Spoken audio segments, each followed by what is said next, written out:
Hello, everybody. It is Renee and Dee, and today we are talking about low-carb Pho Bowls. So I am broadcasting here from the beautiful Hilton Hotel in Gainesville, Florida, where I am visiting Rose from Ideal Weight Management. And we have been I've been really enjoying being here and enjoying her clinic and all her goodies. And she is one of the people that I collaborate with on some coaching videos, so you'll have to check it out. All right, Dee, you have been cooking up a storm while I've been over here in sunny Florida. So tell us a little bit about your creations this week, what your inspiration was, and I love the bone broth. Bone broth is amazing. Well, yourself and your clients were mostly the inspiration behind the Pho Bowls. And then I just wanted to add my own personal little twist on those by incorporating the chicken and beef bone broth and then the vegetable broth as well, just to make it just a little bit more nutritious and then show folks that anybody can make them. You don't have to be on any type of healthy eating plan, although of course we're always going to encourage it. But it's also great for customizing through phase 1 through 3, or if you're on any other weight loss reduction protocols, methods, then you can make them safely and enjoy them. But you can also power pack them with natural nutrients from the bones. So it's a win-win. So we'll talk a little bit more about those Pho Bowls. You can make them fast and on the fly too. I'm just kind of giving you the long version today. Yeah, let's talk for a minute about bone broth and just kind of some of the reasons to make your own bone broth and maybe some of the health properties of the bone broth. So I would encourage, we don't have a lot of time here today, so I would encourage all of you who are watching, anybody who watches in the replay, to do a little bit of homework, whether it's in the land of Google or a little bit further on the benefits of bone broth. There is a ton of information directly related to gut health and bone broth. And gut health, if we have poor gut health, then so many other systems don't work properly. So for immune function, to our skin function, to our gut health, the gut health is really the big one, and we could spend the entire show talking about the properties of collagen and vitamin and minerals and how they actually have done studies where it can help heal gut issues. So namely leaky gut. If you've suffered from allergies in the past or sensitivities and you did not know that, it is also a healing property. So think of things like wheat, dairy, your big contributors to those. So it's pretty amazing. There are actual books done on it. It's also well for detoxification of your system. So what a better component, especially in the first 6 weeks. For our clients, after they've completed the first 6 weeks of the protocol, we do encourage them to do a detoxification kit. And that's more so to clean your organs that have been doing this hard work. So it's a natural detoxifier, and it aids in metabolism and anabolism. So I can't, again, it's a win-win, and in any phase. And it is just absolutely power packed with nutrition, which is the most important. And then making it yourself, you can absolutely make a sugar-free, carb-free version of healthy bone broth as well. So yeah, absolutely. And one of the things that Dee did yesterday was there's a little live broadcast that Dee did, and I'm just going to bring up a couple pictures here. But Dee was live from her kitchen and just talking about making the 3 different kinds of broth. So here we have it looks like the beef broth here, yeah.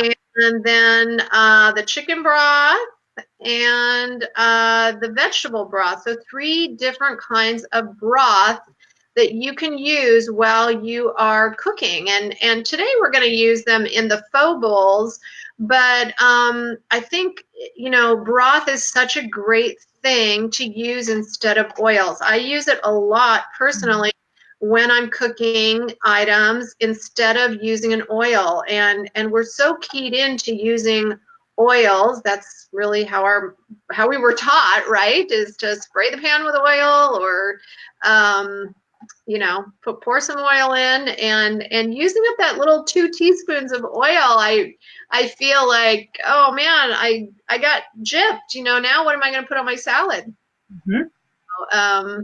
You know, I think that they're simple things to do, and they can really create a good base for all the other things that you're cooking. Is that right, Dee?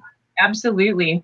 And things like bases, like anything that has bones in it as well, can work to make healthy bone broth with all the things that we mentioned already. So it can be any type of bird, fowl, fish, beef. You're not limited to beef, you know, wild meat. There's a host of them. The really neat thing about bone broth too is that you can portion it out and put it in freezer safe containers, and you could have a container of that in your fridge every week. And I mean, if you don't use all of it, no big deal. You know, it's really easy to do big batches at one time. And so whether you're deglazing a pan or making a little au jus sauce or so on and so forth, just like you were talking about anywhere where you need a little liquid.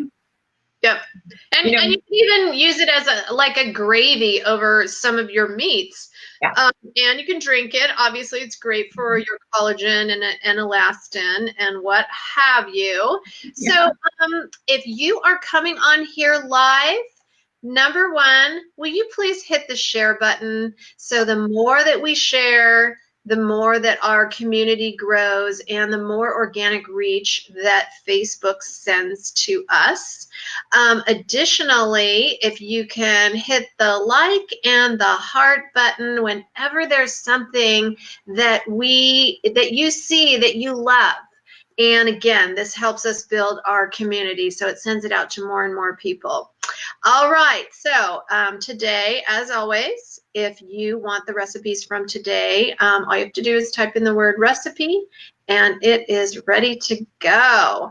All right, Dee, let's, we got some Pho Inspiration, or Pho. I never know how to say that. Some of my clients call it Pho. I call it Pho. And this is, tell us a little bit about these bowls and their inspiration and what's going on here. Well, because I did the 3 stock, so the 2 that would be classified as bone broth and just the vegetable stock, I wanted to use them all, and I wanted to kind of taste test them out with, you know, the same base, but with maybe different proteins.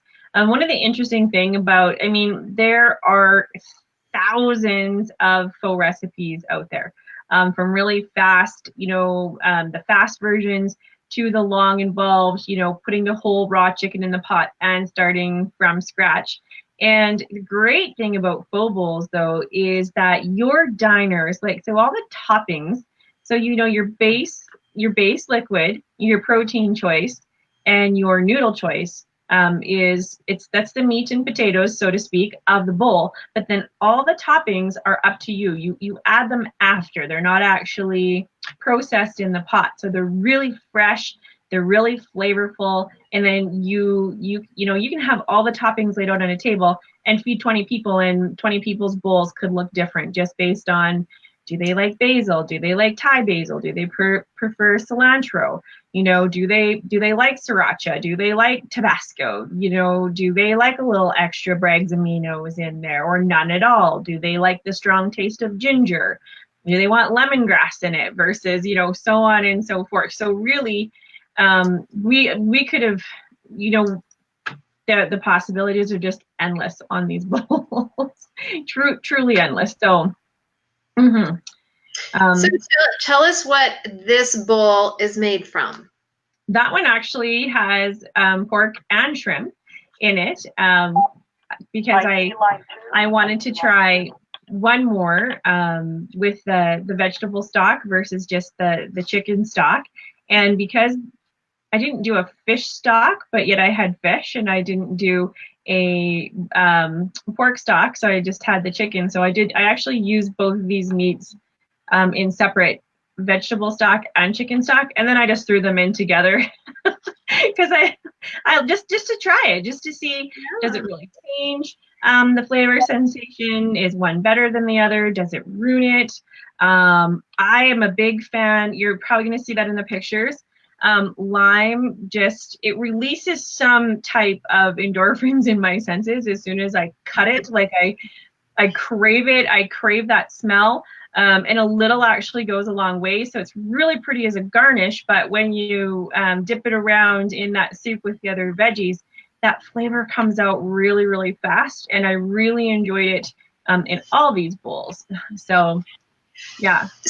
Okay, so if you have, like, if you try the Pho Bowls, if you make them at home, will you please type in and comment on the kind of ingredients that you really love, the combo that you love, so that we can share with other people how they can create their own Pho Bowls. So Dee, tell us, I know you use several kinds of noodles. Let's move over here to this one here. Tell us the different kinds of noodles and different options we have when it comes to a low carb plan. What are we looking at for our noodle options? Okay, so in the first picture, those were actually kohlrabi noodles. And so you spiraled the kohlrabi? Yeah, and just with a hand spiraler. And the reason why I chose kohlrabi for that bowl is that actually the pork that I had made had a little bit of a crust of a more peppery spice, and kohlrabi is a more peppery vegetable naturally. So then I wanted to pair that with my lime to see how those would go, and it was really good. Yeah, it was a nice pairing. The kohlrabi, it's a strong vegetable. So when you pour that piping hot broth over them, they still stay nice and firm, but they do have a tenderness to them. So they hold up really well in the noodle bowl also. And I actually ate that guy for lunch today, and those kohlrabi noodles were still awesome. They weren't mushy. So even once it had cooled and been in the fridge overnight, they are wonderful. So a great vehicle for soup bowls or for noodle bowls, kohlrabi. So definitely would recommend. Yeah. Okay, well, good to know. And you can spiral almost anything, right? You sure can. Anything that is fairly, firm. Tell us what's in this bowl. So that bowl has zucchini noodles. And the reason why I chose zucchini for that particular bowl is that the shrimp, now the interesting thing about Pho Bowls is you can cook your protein with the heat from your liquid, or you can use already protein that is already prepared for a faster noodle bowl. And so those are Argentinian wild shrimp. They were gorgeous, but they were already cooked. So I didn't need a lot of cook time on that bowl. So I chose zucchini noodles for that one because they're a little bit more delicate. However, they still hold up fantastic in a broth, and they're a little bit more porous, so they actually take on the flavor of your broth faster. Very, very, very quick to spiralize zucchini. So that's another one. It's so easy to buy zucchinis that will fit a hand spiralizer, or most of us have that tool once we've been on a plan like this for a while. So again, extremely fast to make and really fun, because the zucchini, you can spiral and spiral and spiral and it doesn't break. So you end up with this whole pack of pasta. It looks like pasta. It's really eye-pleasing. I never peel mine. I just wash them because I love the variegated color as well in the bowl. To me, it's more appealing to the eye. So this one is like, you could make this in minutes. It's awesome. It was awesome. Full flavor too. You see the lime. This is your shrimp pho bowl, is that correct? Yeah. Yeah, wow, that looks awesome. So if Mhm. you guys are coming on right now, all you have to do is type in recipe, and we will send you the recipes. They'll come to you in your Facebook Messenger, and tell us where you're from. If you see something you love, hit the like or the heart button, and tell us if you love pho bowls, what your favorite combinations are. Okay, so wow, this looks pretty fabulous. I see some zucchini noodles in there. I was having fun making noodles. That is the chicken. That's the chicken pho bowl. And it was awesome. So the chicken bone broth is so flavorful. And what I can tell you about broth, let's talk about that for a second. So you could use, Tetra Pak broth that's already pre-done and do the exact same kind of spices and not take the time to make the bone broth. But I guarantee you that the time put into the bone broth, the spices, I did use a little bit of seasoning and spice when I make my bone broth because I always use it in recipes such as this. I don't just drink it. I don't use it just for drinking on its own. I always like to incorporate it so that it had it had a rich flavor. So a clear broth, but the flavor was so rich that is such a light meal picture right there. And it actually felt almost heavy when I was done because of how rich the broth was. So Yeah. yeah. And again, you don't even have to, have noodles. You could actually, like last week we did the rice bowls. You Mhm. can actually use rice in these pho bowls with all of that broth. And I love during the winter time to have warm things. So I'm always, our bodies naturally start moving to wanting and desiring warm things, which is why we move towards comfort food in the wintertime. So to avoid the comfort thingamajigger, we can, add in our favorite kind of 0 calorie or 0 carb noodles, or our cauliflower rice, and really spice things up. So one of the things I wanted to find out from people is, does anybody go to like a pho restaurant or faux restaurant? And if you do, what are your favorite combinations? So let's say hi to a couple of people out here. Hello, Melissa. Melissa's also from Red Cliff Pharmacy, where Dee is working today. And we got Deb, and Deb wants the recipe. Sandra is here. Nice to see you, Sandra. And Deb says she's from Kansas City, Missouri area. All right, and she says it looks terrific. Okay, so Dee, let's go on to last but not least this fabulous looking item. It's my beef bowl. I have so many thoughts going on when I was first putting these ones together because I couldn't decide what I really wanted it to taste like. And then I couldn't really decide how much I really wanted to cook that eye around roast meat, because this one is really, to do a traditional beef pho bowls, it's really quite cool because you slice your choice of beef paper thin, and then your hot broth cooks your protein. And I had a really tough time cooking it all the way through. Color is something that I think I'm a little bit stuck on. I don't know if you noticed in a couple of the other bowls, there's little tiny bits of red pepper in there, and it was just simple. I needed more color because these bowls, the ingredients, they're really quite green and pale, white and green and pale. And I didn't have any red colored hot peppers, and that would have been the perfect addition, I think, for as well on the bowl. And the anise star anise pods, they're fun. They're a fun ingredient to have in your broth. The really neat thing is you throw in most of your ingredients whole, and you're just going to strain them out after. And so it's really low maintenance broth making as well. You don't need to put a ton of work into it. The big chunks of everything, you know, whether it's ginger or your garlic or the whole cloves and whole star anise, cardamom or coriander seeds, you throw them right in your broth. You let the flavors come out. You simply strain them out. So it's fun too. It's a little bit fun to just throw things in a pot and see what kind of flavors that you get out of it. So green onion was also a staple in all the bowls.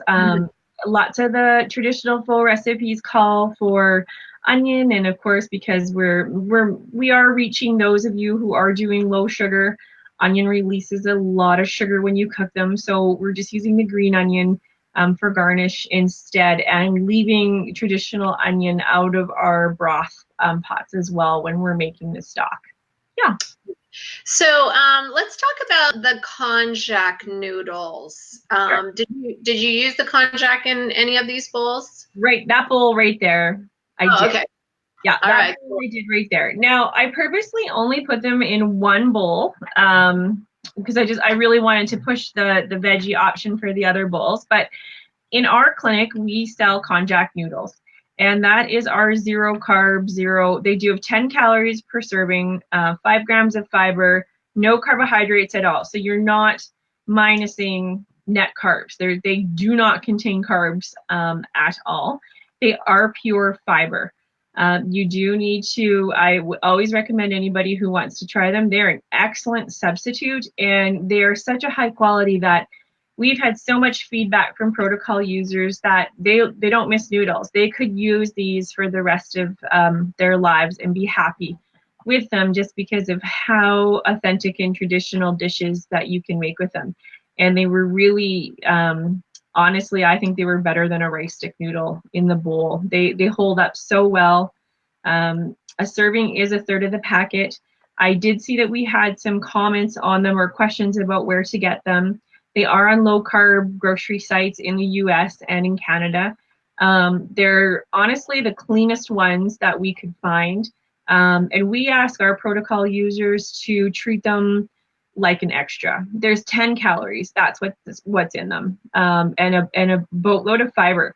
So when you're using these types of noodles, you do really need to make sure that your water consumption is adequate and maybe even increase it.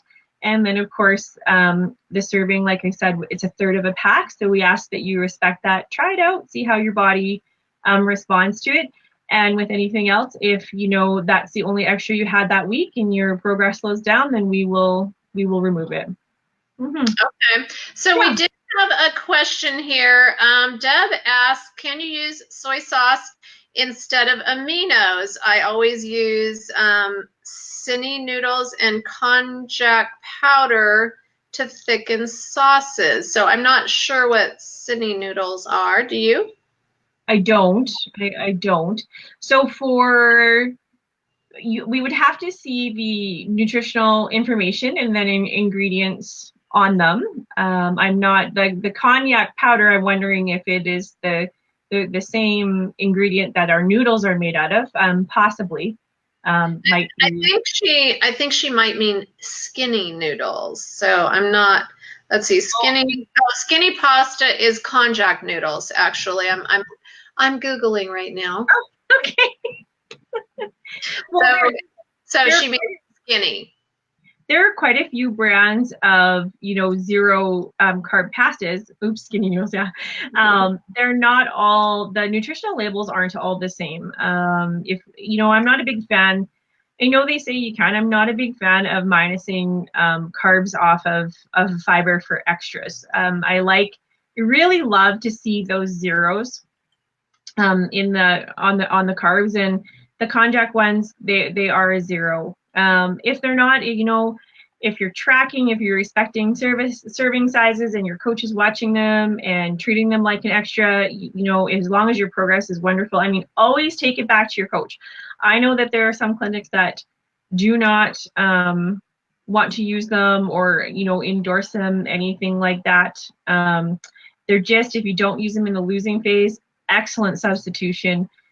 in maintenance. Rice noodles are rice noodles. And so while they may be gluten-free, while they may be easy on the tummy, they're super high carb. And so, and we all know that even for gut health, it's that carbohydrates that, not just gluten, I mean, carbs are just a big part of overall health and insulin resistance and going slow when we introduce food. So I'm still, I like them, but if we have to leave them for maintenance, it's fine. But I did want to show them because they can be so versatile. They do, there's a rice, there's different types of thickness of noodles. I don't know. I'm stumbling a little bit over words because I certainly don't want to give anybody advice that goes against, if you're currently in a clinic right now. But just want to let everybody know too that we're just not reaching, say, ideal protein audiences. We're reaching low carb, low sugar, and other keto audiences too. So if you're ever unsure of any information that we're sharing here, please just take it back to your clinic or coach if you're in that situation. Yeah, absolutely. Okay, so we got to see 4 different recipes today that Dee created for us. I got them all, right, Dee? Yeah, I think so. Okay, and just trying new things, as we always talk about, trying new flavors, and pho is it's like the capital of Vietnam for food, and so it's a very popular dish, and it's great to try different flavors and new things. And instead of just our traditional chicken soup or beef broth, really, changing it up, and your family will love it too. So that's the cool thing is really, what's in these broths. So a lot of broths have sugar in the base of them. So when you create your own bowl, you know what's in the broth. And what's in the ingredients also, so it's low carb. So Dee, do you have any tips this week that you would like to share with our audience? If any of what you heard or saw today piques your interest, I would just try it. I would try it, and if nothing else, using it as a hot drink in the evening. If you are a lover of pho, or pho, or however you say it, and you have a traditional pho restaurant near you, go and ask them how they actually prepare their pho. See if they do it, because traditional pho, they start with the real deal, like the whole chicken feet and all. It comes from, you are getting good bone broth in traditional pho. So, are they cutting corners? Are they giving you, Tetra Pak broth with high sugar? And here's another warning on traditional pho. They use rock sugar in a ton of pho recipes. So they add sugar to their broth. So if you're out and about and you're like, I can create a pho bowl that, just has veggies and protein in, make sure that the broth isn't loaded with sugar. Because there's a lot of traditional pho recipes out there. The amount of rock sugar that the broth calls for, it's really high. So that's a tip. If you're dining out, just check it out. Don't be scared to check out the ingredients on it, so that you're not unknowingly consuming a lot of unknown sugars. Yeah, absolutely. And right now I am in phase 1. I've been in phase 1 now for a month. Yay! I stopped stuttering. Woo! And I'm traveling, and so one of the things I've been posting out on my page is what I'm eating when I'm traveling. So just trying to, inspire people that just because, oh my gosh, a work trip came up, or I'm going to go visit somebody, or this or that, instead of making excuses, just take your plan with you and figure it out. Because I, flew from California at 6 a.m. in the morning. And it would have been really easy for me to, you know, be in premium class and order a glass of champagne and have some cheesy omelet with turkey sausage. And then when they, you know, pass out all of the snacks, it's chips and all kinds of things. So really know that you can carry this along with you. And today I went out and I went to a greens restaurant with Rose, and we had this whole salad bar that we could pick from, and choosing all of those things that you know are really, you know, gonna get you to your goal. So those are my words of advice. Awesome. Well, all right. Did you want to say anything else? No, well, you know what? We do a lot of sharing, and sometimes we share between coaches. And there was a recommendation to do some reading. So I'm currently doing some reading on how to train your brain to think like a thin person, and I am loving it. So everything that you were just talking about, you know, you can be on phase one, and you're making it work. It's Yeah, you're choosing to do that, and strengthening the reasons why. So it's awesome. Yep. Yeah, we can do it, you guys. All right. If you are online, hit the like and the heart button. I want you to hit them both right now. Heart, like. And tell us anything that you would like us to create. I can't wait for next week. Dee always comes up with something super creative. So remember, we're heading on into Thanksgiving. And if you go back and look a couple weeks ago, we did Thanksgiving, a two-part series for the Canadian Thanksgiving. So we will be revisiting some of that, but there's lots of super great recipes in there. And again, if you want today's recipes, just type in recipe in the comments section. And Dee, so nice to see you. And I will see you next week. Sounds great. Have a great week, everybody. Bye, everybody.